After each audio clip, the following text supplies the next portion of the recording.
I say this as somebody who could have that. I can and do blend into cis society on a regular basis. Homogeneity is not the goal. Assimilation is not the goal. I don't want to be like you. I want you to stop hurting people who aren't. The melting pot is a lie that only serves the status quo. We should be instead as a field of flowers, with each flower and each color cohesive and distinct, and contributing to a beautiful landscape. I suppose some people must think of the Borg Collective, or the Cybermen, in relation to the word assimilation. As frightening as it may be in reference to science fiction, assimilation is not always a bad thing in real life, particularly when it is used to refer to normalization, or the concept of expanding normal to better encompass the diversity of the human experience. For example, a new food may be considered strange or odd when first introduced to a population, but generations later, and Chinese or Indian takeout are considered normal dinner options for pretty much anywhere in the US. So when trans rights activists and gender ideologues argue, keep your assimilation, we don't want it, I can't help but think that they're confusing assimilation as a form of acceptance for assimilation a la depersonalization. When my parents got together in the 1990s, it wasn't unthinkable that people of different races would date and marry, but it was uncommon and looked down upon, especially in the southern US. Growing up, being mixed race was uncommon, and it was nearly impossible to find hairdressers, for example, who knew how to cut or style my hair. Today, the number of people in mixed-race relationships are still less than that of those who marry within their race, but for the most part, it's not considered odd, strange, or negative to do so. Mildred Loving married the boy next door, Richard Loving. Richard Loving is a construction worker, Mildred Loving the daughter of a sharecropper. They were born and raised in Caroline County, Virginia, where white and colored people seem unaware of the racial prejudice that exists in much of the country. I didn't realize how bad it was until we got married. Full of love themselves, they didn't expect to find hate in others. Their home swarms with children, their own 3, as well as neighborhood friends who enjoy the warmth here. Mrs. Loving recalls how the ordeal began one night in 1958. The night we were arrested, I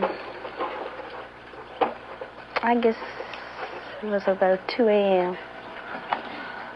And I saw this light, and I woke up, and it was the policeman standing beside the bed. And he told us to get up, that we was under arrest. You go ahead and play. And anyway, they carried us to Bowling Green and locked us up. And in January, they had the trial. And they told us to leave the state for 25 years. But the way I understood it, the lawyer said that we could come back to visit, when we wanted to. So that Easter, we came back and they got us again.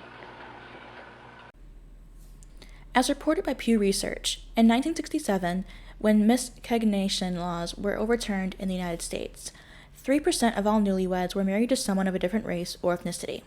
Since then, intermarriage rates have steadily climbed.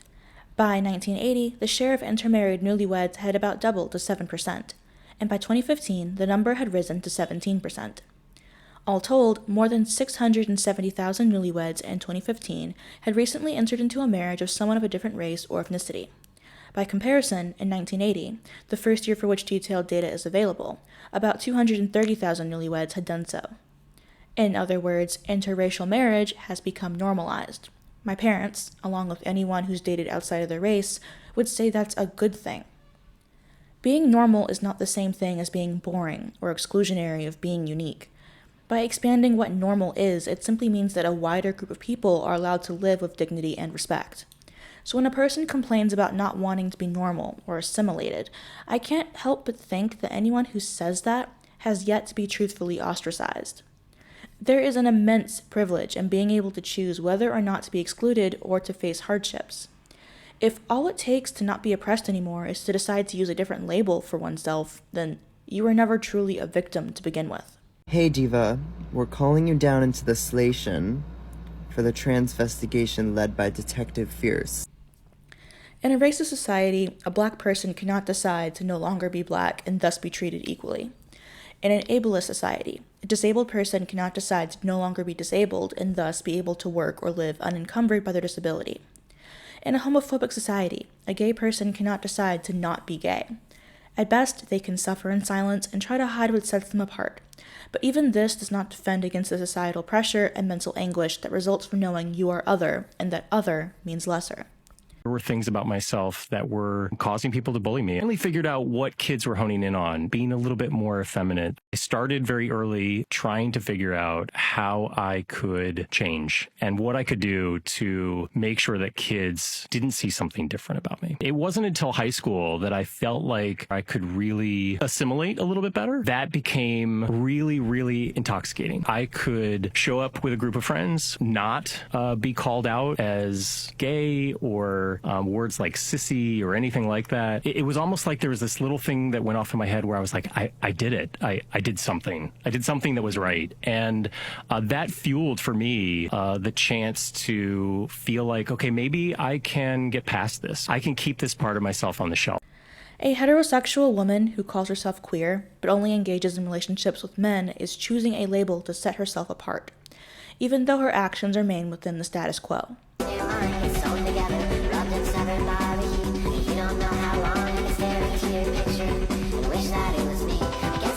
We're the queer people in a hetero relationship, so you don't feel like you fully belong in the queer community or the hetero community. Can we start our own community?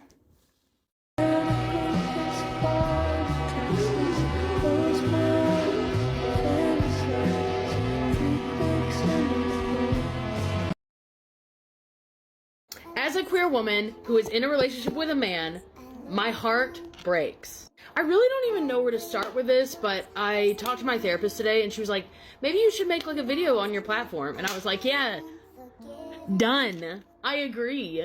I'm gonna try to, oh boy. I'm gonna try to keep from crying on here, but also if I cry, that's fine because that's how I feel.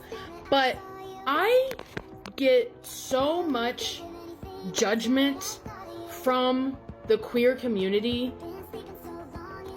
from calling myself queer and being in a relationship with a man. And I just want to say, first and foremost, that's what queer is.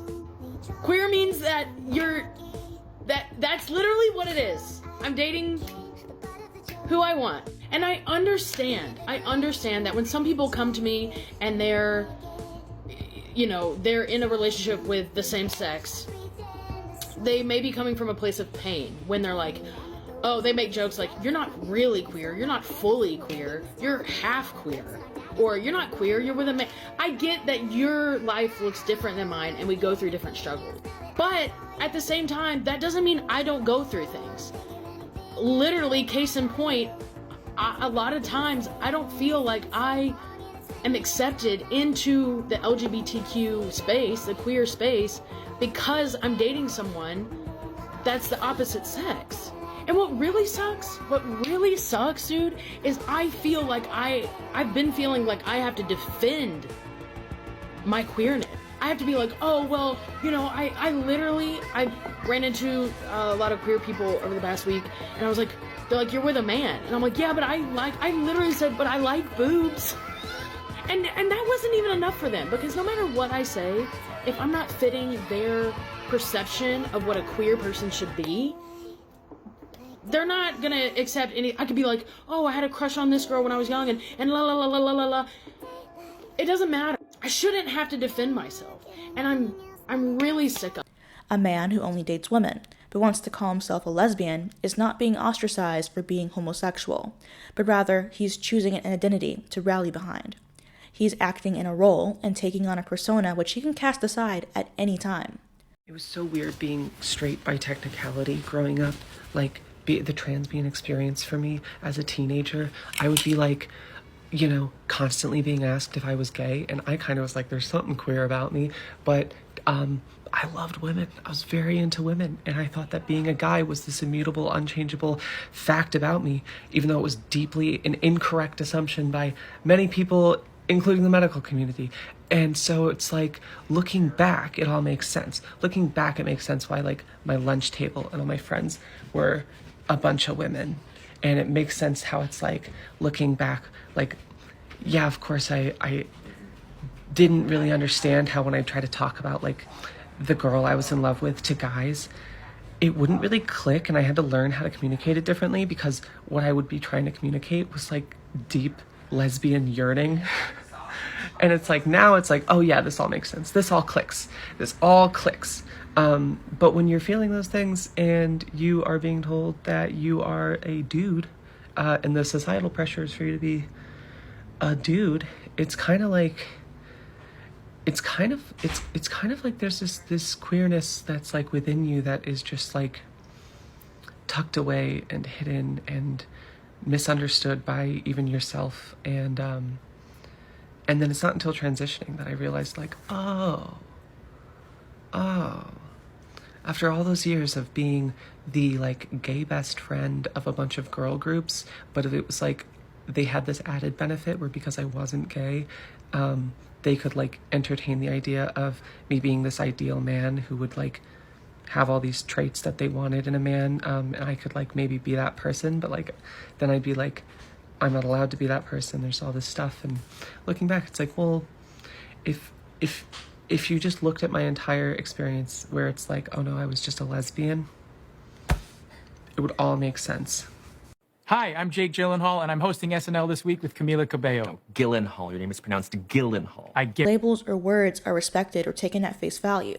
The fact that this so-called oppression is a choice is reflected in how they are treated by others.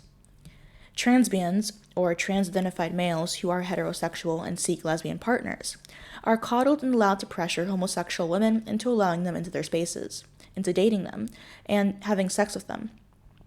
Queer individuals are allowed to speak over homosexual and bisexual people simply because they are straight, and even a minority of straight people playing at oppression will outnumber homosexuals.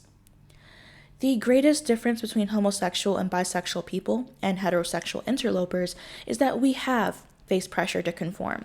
We have been told we are lesser and treated as such. We have been othered. We do not want our sexualities to be so odd and strange that it forever sets us apart and offers justification for mistreatment. As a lesbian woman, I want my sexuality to be no more interesting than having curly hair or brown eyes. It should not be linked to any stereotype or expectation or negative attitude. I just want to be treated as everyone else. Most homosexual people do not want to constantly antagonize everyone we come into contact with by trying to resist cultural norms simply to be contrarian. I don't want my existence to be a political debate, and there lies the issue between the LGB and everything that comes after.